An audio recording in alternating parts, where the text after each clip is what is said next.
February 13, 1943. The aircraft carrier USS Essex, somewhere in the Pacific. Lieutenant Commander John T. Blackburn stood on the flight deck, looking at the strangest fighter he'd ever seen. Bent wings, like a gull in flight. A nose so long you couldn't see over it. An engine so powerful it pulled 13 feet of propeller through the air. The other pilots called it the Beast. Not because it was ugly, because it was dangerous. Dangerous to fly, dangerous to land, dangerous even sitting still on the deck. But there was something else the pilots didn't know yet. Something the Japanese were about to discover. This bent-wing bird was about to change everything. The F4U Corsair was born from a simple idea. Take the most powerful engine available. The Pratt & Whitney R2800 Double Wasp. 2,000 horsepower. More than any fighter in the world. Then build the smallest, lightest airframe around it. The problem? That massive engine needed a massive propeller. 13 feet, 3 inches in diameter. Too big, it would hit the ground. Chance Vought's chief engineer had a radical solution. Bend the wings. An inverted gull wing design. Wings that angled down from the fuselage, then bent upward. It looked strange, unusual, wrong, but it lifted that huge propeller off the ground, and it created something unexpected, an aircraft that could dive faster than anything in the Pacific. 450 miles per hour in level flight, nearly 600 in a dive.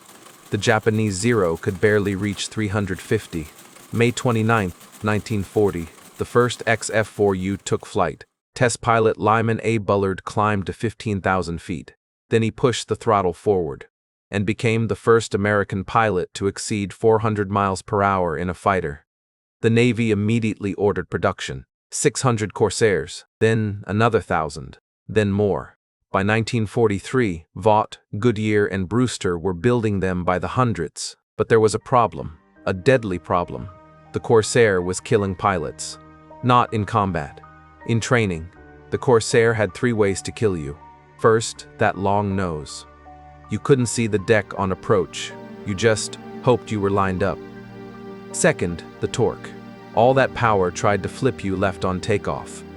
If you weren't ready, you'd cartwheel into the ocean. Third, the bounce.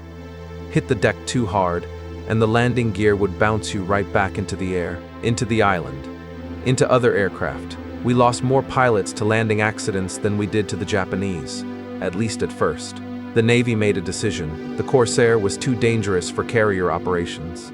They'd give it to the Marines instead. Land-based operations, longer runways, no carrier landings. The Marines could have the Beast. The Navy would stick with the Grumman F-6F Hellcat. Safer, easier to fly, more forgiving. What the Navy didn't realize was they'd just given the Marines the most deadly fighter in the Pacific. And the Marines were about to prove it. February 1943, Guadalcanal. Marine Fighter Squadron 24 received the first combat-ready Corsairs. Major William E. Geese looked at his new aircraft. Then he looked at his pilots. Young men. Most had never seen combat. Now they'd be flying the most powerful, most dangerous fighter in the war. Into combat against battle-hardened Japanese pilots. In Zeros that could turn on a dime. Against pilots who'd been fighting since 1937. The odds didn't look good. But the Marines had something the Japanese didn't. Speed, power, and a tactic that would change aerial combat forever. The traditional dogfight was about turning, tight turns, climbing turns. Whoever could turn tighter, turn faster, won the fight. The Japanese Zero was built for this. Light, agile. It could outturn anything in the sky. But the Corsair couldn't turn with the Zero. Too heavy, too fast. Too much momentum. In a turning fight, the Zero would win every time, so the Marines didn't turn. Major Geese developed a new tactic. He called it boom and zoom. Dive from above at full speed. 150 miles per hour. The Zero couldn't see you coming.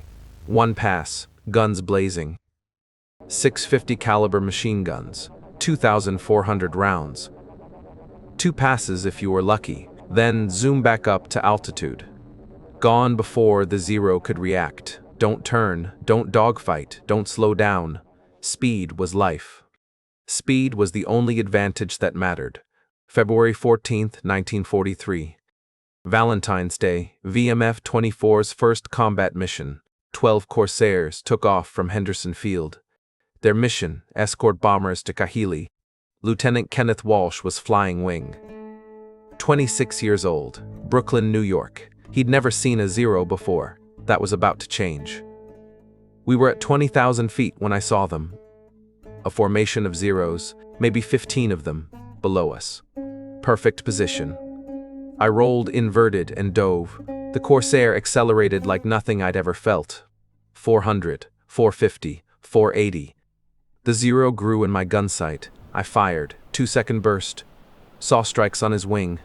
His fuselage. He started smoking. I pulled up. 500 miles per hour in the climb. The Zero tried to follow. He couldn't. I was already back at altitude before he could turn. That's when I knew. This airplane, we could beat them. We just had to fight our way, not theirs. Walsh returned to Henderson Field. He'd scored VMF-24's first kill, the first of many. In the next 2 months, Walsh would shoot down 13 Japanese aircraft. He'd survive the war with 21 kills total. He'd receive the Medal of Honor. But on February 14, 1943, he was just a pilot who'd learned something important. The Corsair wasn't dangerous because it was hard to fly. It was dangerous because it was unstoppable when flown correctly. When flown by pilots who understood speed was everything. By April 1943, VMF-24 had proven the concept. 57 Japanese aircraft destroyed, 4 Corsairs lost in combat, a 14-to-1 kill ratio. Word spread throughout the Marine squadrons. The Corsair worked, the tactic worked. And the Japanese were starting to realize something terrifying. They could no longer control the skies. Japanese pilot account. We called it whistling death. We knew if we heard that sound, someone was about to die. Usually one of us. We tried everything. Tighter turns. Vertical climbs. Formation tactics. Nothing worked. They were too fast, too powerful. By mid-1943, our orders changed. Avoid engagement with the Corsair if possible. But in the Pacific, avoidance wasn't always possible. The Pacific War wasn't fought over empty ocean. It was fought over islands, tiny specks of coral and volcanic rock. Some smaller than a football field, each one a fortress, each one defended to the death. And above each one, the Corsairs flew. November 1st, 1943, Bougainville. The Marines needed air support for the invasion. 4 Corsair squadrons deployed to support the landings. VMF-211, VMF-215, VMF-221, VMF-223. 160 Corsairs. Their mission was simple: keep the Japanese aircraft away from the beaches. For as long as it took, hours, days, weeks if necessary, the pilots flew 4, sometimes 5 missions a day. Take off before dawn, landing after dark. The Japanese attacked in waves, Betty bombers, Val dive bombers, Zero escorts, every day, sometimes every hour. The Corsairs met them every time. Captain Joseph Foss led VMF-15 during the campaign. 32 years old. South Dakota farm boy. Already an ace with 26 kills.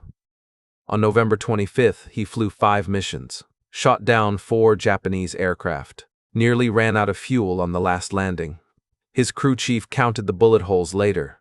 73 hits on his Corsair, engine still running. All controls working. Foss took off again the next morning.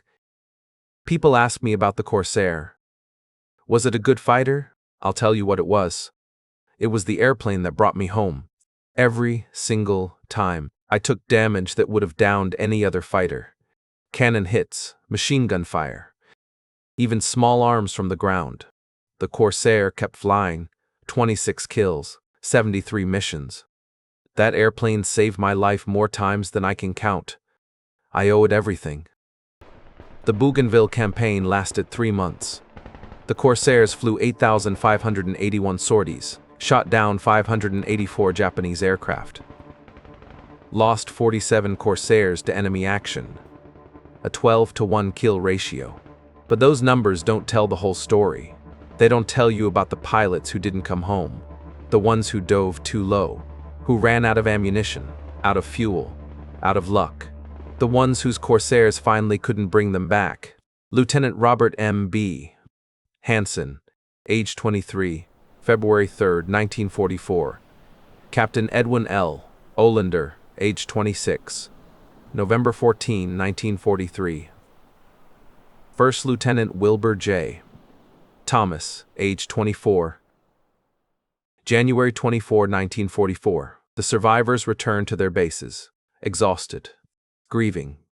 But they'd accomplished their mission. The Marines had taken Bougainville, and the Corsairs had proven something important. In the hands of determined pilots, they were more than just fighters. They were guardians. September 1943, Espiritu Santo. Major Gregory Pappy Boyington took command of VMF 214, the Black Sheep Squadron. They called themselves that because nobody else wanted them. Replacement pilots, misfits, troublemakers. Pilots who'd washed out of other squadrons. Boyington himself had been kicked out of the Flying Tigers. Too much drinking, too much fighting, too much everything. But there was one thing Boyington could do better than almost anyone. He could fly a Corsair. Boyington was 31 years old, ancient by fighter pilot standards. Most of his pilots were 22, 23. They called him Pappy because he was the old man. He'd been fighting since 1941, first in China, now in the Pacific. He'd already shot down 6 Japanese aircraft with the Flying Tigers. Now he wanted more, much more. Boyington developed his own version of boom and zoom. He called it Boyington's Rules. Rule 1, speed is life. Altitude is life insurance. Rule 2, never turn with a 0. Ever. Rule 3, if you're outnumbered, you're doing it right. Rule 4, the mission is to kill Japanese aircraft. Everything else is secondary. The Marine brass hated his tactics, too aggressive, too risky. But they couldn't argue with results. On October 17, 1943, Boyington led the Black Sheep on their first major raid, the most heavily defended Japanese base in the Solomons. 48 Corsairs. Against an estimated 60 Japanese fighters. The Marine Command called it suicide. Boyington called it Tuesday. The Black Sheep dove into the Japanese formation at full speed. Boyington shot down his 7th kill, then his 8th. Lieutenant Robert McClurge got 2 zeros in one pass. Ensign John Bolt, only 21 years old, destroyed 3 Betty bombers. The fight lasted 18 minutes. When it was over, 17 Japanese aircraft were confirmed destroyed. 2 Corsairs were damaged, none lost. The Black Sheep returned to base. Boyington was grinning. "Same time tomorrow?" he asked his pilots. The American press loved Boyington, a maverick pilot, leading a misfit squadron, racking up kills faster than anyone in the Pacific. By December 1943, Boyington had 25 confirmed kills, matching Eddie Rickenbacker's World War I record. The newspapers wanted to know, could he beat it? Boyington wanted to know the same thing. On January 3, 1944, he got his answer. Boyington's 26th mission with the Black Sheep. A fighter sweep over Simpson Harbor. He shot down his 26th Japanese aircraft on the way in, tying Rickenbacker's record. Then he dove after another 0. Got it. Number 27, a new record. PAUSE. That's when his Corsair took 20mm cannon fire, engine smoking, oil streaming back over the canopy. He couldn't make it back to base. Boyington ditched in the ocean, got out of his sinking Corsair, floated in his life vest, waiting for rescue. A Japanese submarine found him first, took 20mm cannon fire, Engine smoking, oil streaming back over the canopy. He couldn't make it back to base. Boyington ditched in the ocean, got out of his sinking Corsair, floated in his life vest, waiting for rescue. A Japanese submarine found him first. Boyington spent the rest of the war in a POW camp. The Black Sheep thought he was dead. The American public mourned him as a hero. He wasn't declared alive until August 1945. 20 months later. But by then, VMF 214 had proven something important. Even a squadron of misfits could become legends, if they had Corsairs, and if they had a leader willing to teach them how to survive. Remember, the Navy had rejected the Corsair for carrier operations. Too dangerous to land. Too many accidents. Let the Marines fly them from land bases. The Navy would stick with the Hellcat. But by 1944, something had changed. The Marines had proven the Corsair was deadly in combat, and the Navy was running out of Hellcats faster than they could build them. Maybe it was time to give the Corsair another chance. April 1944. The Navy began carrier qualification training, new approach procedures, modified landing techniques, a curved landing pattern so pilots could see the deck, lower approach speed, softer touchdowns, and one critical change: a raised pilot seat, 6 inches higher. Now pilots could actually see over that long nose. VF-17 became the first Navy squadron to take Corsairs aboard carriers. Commander John T. Blackburn commanding, the same pilot who'd called it the Beast a year earlier. Now he was betting his life, could land on a moving flight deck, in combat, at night, in storms. On April 28, 1944, VF-17 launched from USS Bunker Hill, their first carrier-based combat mission. The Corsair had finally come home to the fleet. By summer 1944, Corsairs were flying from 11 fleet carriers: VF-17, VF-84, VF-85, BBF-10, and more. The F4U designation meant fighter, chance vought, fourth design, but the carrier pilots had a different name for it: U-bird, or sometimes just hog, because when fully loaded with bombs and rockets, it looked like a flying pig, but it was a pig that could do 450 miles per hour and carry 2,000 pounds of bombs. The carrier Corsairs had a new mission: close air support, supporting Marine and Army troops on the islands below. The bent wings that made it look strange turned out to be perfect for this. They could carry 8 5-inch rockets under the wings. Each rocket had the explosive power of a destroyer's gun, plus 2,000 pounds of bombs, plus 650 caliber machine guns. The Corsair became a flying artillery battery. The Hellcat was a great fighter, but the Corsair was a great attack aircraft that could also fight. We'd load up with bombs and rockets in the morning, hit Japanese positions on Iwo Jima or Okinawa. Then, on the way home, if we saw Japanese fighters, we'd drop our empty pylons and engage. Still had the speed. Still had the guns. The Japanese never knew if they were fighting a fighter or a bomber. Usually by the time they figured it out, they were dead. October 1944, Leyte Gulf.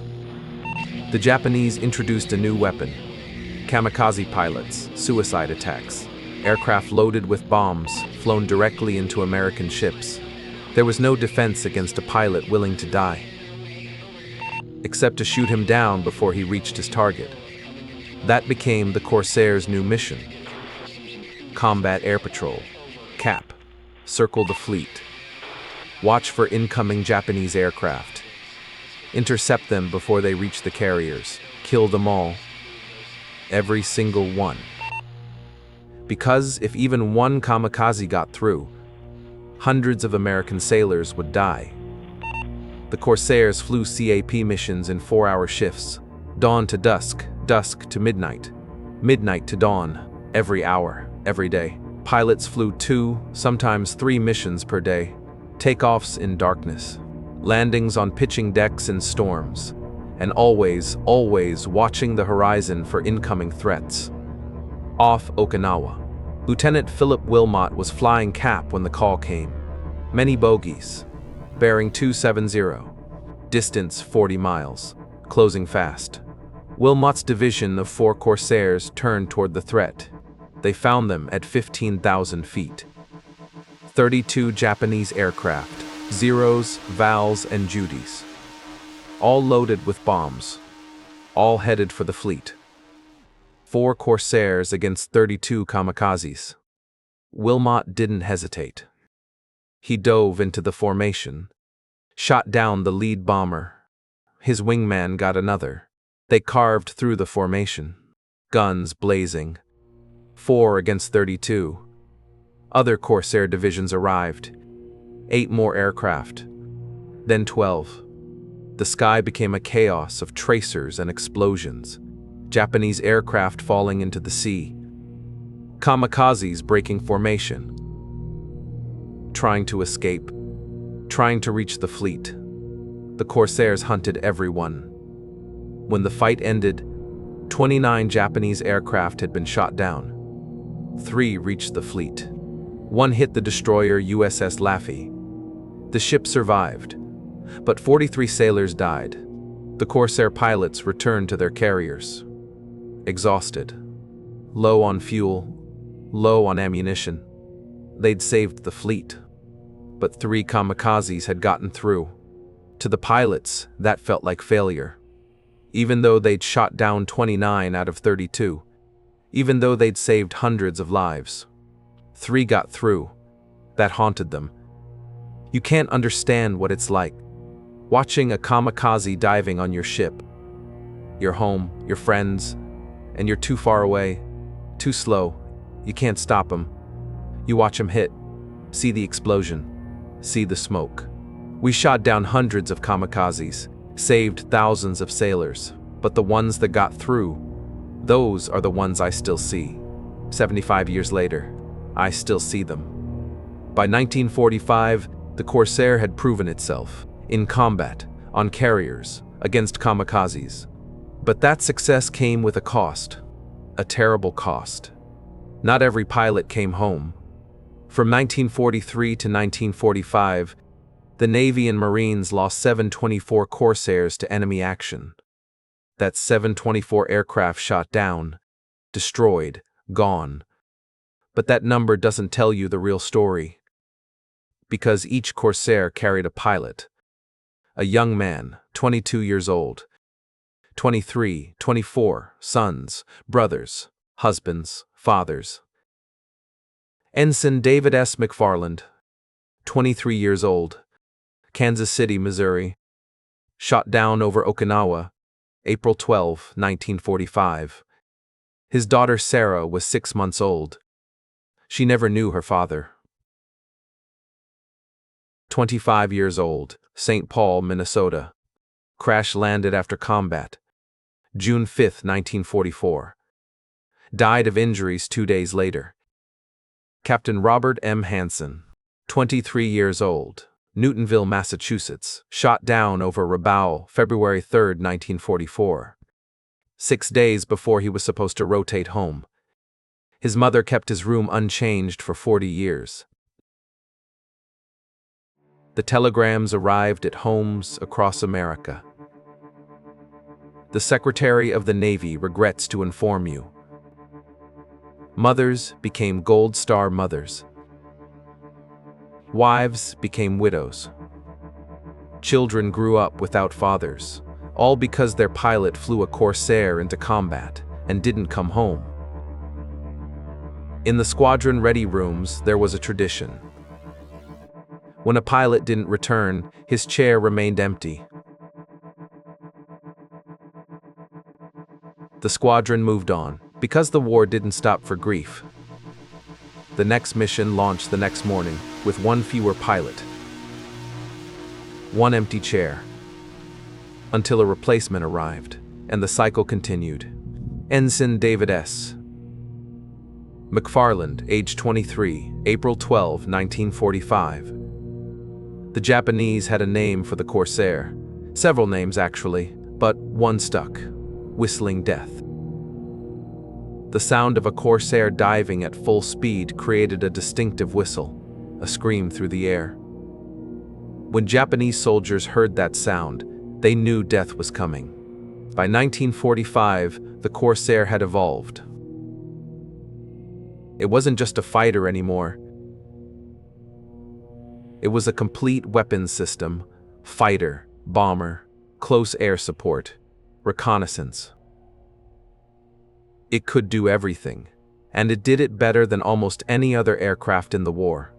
April through June 1945, Okinawa, the bloodiest battle of the Pacific War. 12,000 Americans died, 100,000 Japanese.